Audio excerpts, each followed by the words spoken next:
کبھی اے حقیقت منتظر نظر آ لباس مجاز میں، کبھی اے حقیقت منتظر نظر آ لباس مجاز میں، کہ ہزاروں سجدے تڑپ رہے ہیں میری جبین نیاز میں۔ اے میرے رب، کبھی مجازی لباس میں بھی اپنا جلوہ دکھا، میری عجز سے بھری ہوئی پیشانی میں ہزاروں سجدے بے قرار ہیں، کہ تو سامنے ہو اور میں تجھے سجدے پہ سجدہ کرتا چلا جاؤں۔ طرب آشنائے خروش ہو تو نوا ہے محرم گوش ہو، طرب آشنائے خروش ہو تو نوا ہے محرم گوش ہو۔ وہ سرود کیا کہ چھپا ہوا ہو سکوت پردہ ساز میں، تو شور و غل سے خوشی حاصل کرنے والا ہے، تو آواز سے کان سے دوستی کر، یعنی ایک کو سنائی دے،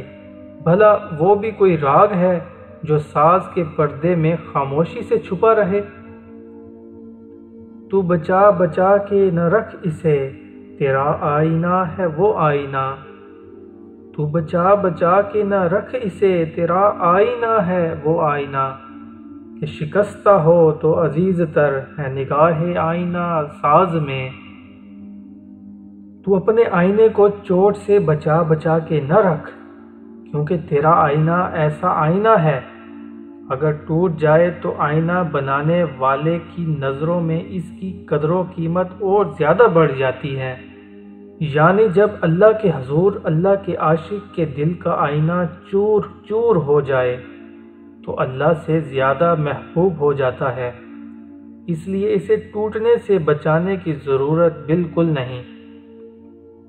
دم طوف کرم کے شمع نے یہ کہا کہ وہ عصر کہن، دم طوف کرم کے شمع نے یہ کہا کہ وہ عصر کہن، نہ تیری حکایت سوز میں نہ میری حدیث گداز میں۔ پروانے نے شمع کے گرد چکر لگاتے ہوئے کہا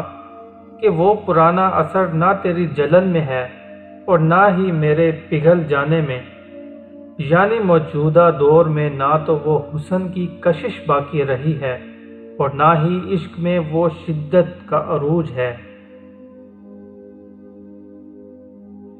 نہ کہیں جہاں میں اما ملی، جو اما ملی تو کہاں ملی، نہ کہیں جہاں میں اما ملی، جو اما ملی تو کہاں ملی۔ میرے جرم خانہ خراب کو تیرے عفو بندہ نواز میں، مجھے برباد کرنے والے جرم اور گناہ کو دنیا میں کہیں بھی پناہ نہیں ملی،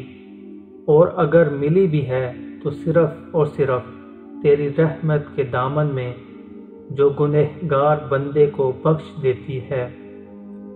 نہ وہ عشق میں رہیں گرمیاں، نہ وہ حسن میں رہی شوخیاں، نہ وہ عشق میں رہیں گرمیاں، نہ وہ حسن میں رہیں شوخیاں،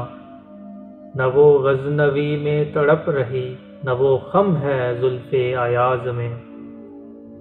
نہ تو اب عشق میں پہلا سا سوز رہا ہے، نہ حسن میں وہ ناز و ادا اور شوخیاں باقی رہیں، نہ محمود غزنوی کا دل اپنے محبوب ایاز کے عشق میں تڑپتا ہے، اور نہ ہی ایاز کی زلف میں وہ پیچ و خم اور دلکشی باقی رہی ہے۔ جو میں سر بسجدہ ہوا کبھی تو زمین سے آنے لگی صدا، جو میں سر بسجدہ ہوا کبھی تو زمین سے آنے لگی صدا۔ تیرا دل تو ہے صنم آشنا، تجھے کیا ملے گا نماز میں۔ اگر میں نے کبھی سجدہ کیا تو زمین سے یہ آواز آئی کہ تیرا دل بتوں کا شیدائی ہے، تجھے نماز سے کیا ملے گا، یعنی اللہ کے حضور جھکنے کے لیے یہ لازم ہے کہ غیر سے دل پاک صاف ہو، کہ تیرے سجدے بھی قبول ہو جائیں اور نمازیں بھی۔